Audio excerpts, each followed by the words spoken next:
At this point, we would, of course, be going back to the story where we earlier told you concerning the Nigeria Guber elections dispute, the Kano governorship election tribunal, of course, hearing which is virtually holding. And of course, we have Bashir Badru, a legal practitioner, who joins me right now to unpack this particular latest development. Thank you so much for your time, Badru. Yes, my pleasure.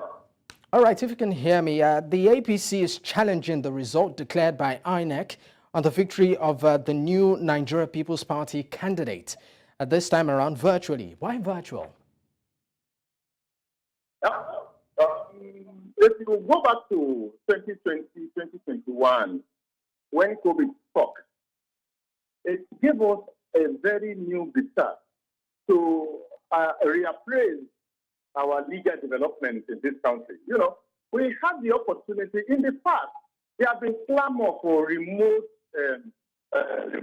proceedings in our various courts, which was like, oh, who does this? It can be done in Nigeria, you know, looking at all impediments, thinking that we don't have light, we don't have facilities in our courts, we don't have this, we don't have that.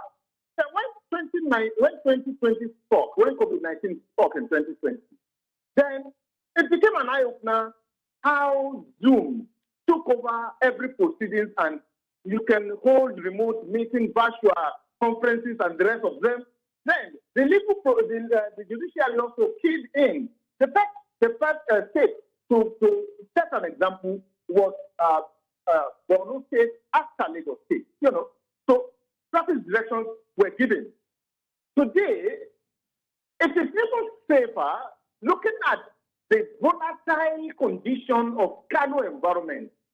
Don't forget, during the election, there was arson caused by one House of Representatives member, Adegboye, burning a house where people were, whatever the allegation was then, he was charged to court. Now, with that development, you also will remember that just about 2 weeks ago, a commissioner serving under the present sitting governor, Abba Yusuf, threatened the judges of the tribunal that if they attempt to give a decision contrary to what they wanted, then they will pay with their lives. You may say this is just an empty threat, but we have seen it happen every time. Mobile case is still there. Mobile wrote a petition to the police in June, and by September, the boy is gone. So most of the time, we take this threat with pinch of salt, and the result will stare us in the face, and we begin to say, oh, had we known? So for the judges to also protect themselves, they can ask for a direction to allow them to read the judgment by virtual proceedings. And this is exactly why we are having virtual proceedings for today's, virtual judgment for today's delivery.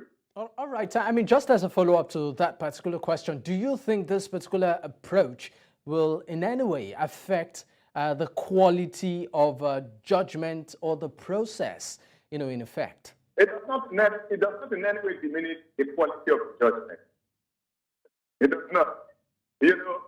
People are always very, very funny when they raise issues. I want to take you back to the Presidential Election Tribunal, Presidential Election Tribunal judgment, which was delivered about 10 days ago. You will notice that even despite the fact that the court allowed television within the court, the fact that the faces of the justices were not shown, it became another issue. You hear seeing your lawyers ranting over the fact that the faces of justices are not shown, that it is showing cowardice. No, that is stupid comment. That's a very repugnant comment. There's nothing will happen. You have access to this judgment after it is delivered. So it does not in any way affect the quality of that judgment. It does not in any way, whether it is aired live or remotely, it's nothing. It has nothing to do with that judgment. That judgment has been written before today. It's just going to be read today. All right. Now, before I let you go, I just want to know, in terms of the backing of the law with issues like this, we know that, of course, there's technology and of course, I call it the advancement of our current realities, where everything virtually, or almost a lot of things can be done virtually. Would you say to some extent the law actually backs this process of, will I call it a tribunal right now? Because we know that, during the elections itself, there was a lot of back and forth as regards electronic transmission of results, whether it should be done virtually or it can be done physically and all of that. Do we have enough provision in the law to back this process? I think we do. Don't forget that this tribunal is regulated by the Federal High Court and not state court. Yes, these tribunals may be holding in different states, but they are not justices of those states. They are deployed from the Federal High Court to various tribunals. You know, the CJN constituted them. And let me tell you, not even all of them are justices of High Court. There are senior and chief magistrates among them. So this is a constitution by the law. So this the attempt for the tribunal to deliver judgment by virtual means, by Zoom, is allowed under our law. It's allowed under our laws. It's allowed under the rules of court.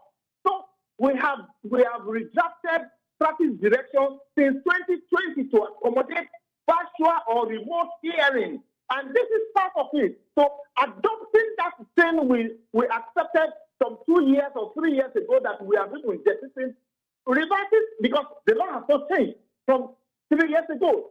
Nothing has changed about that law. So practice direction is sufficient to guarantee the delivery of this judgment via virtual means.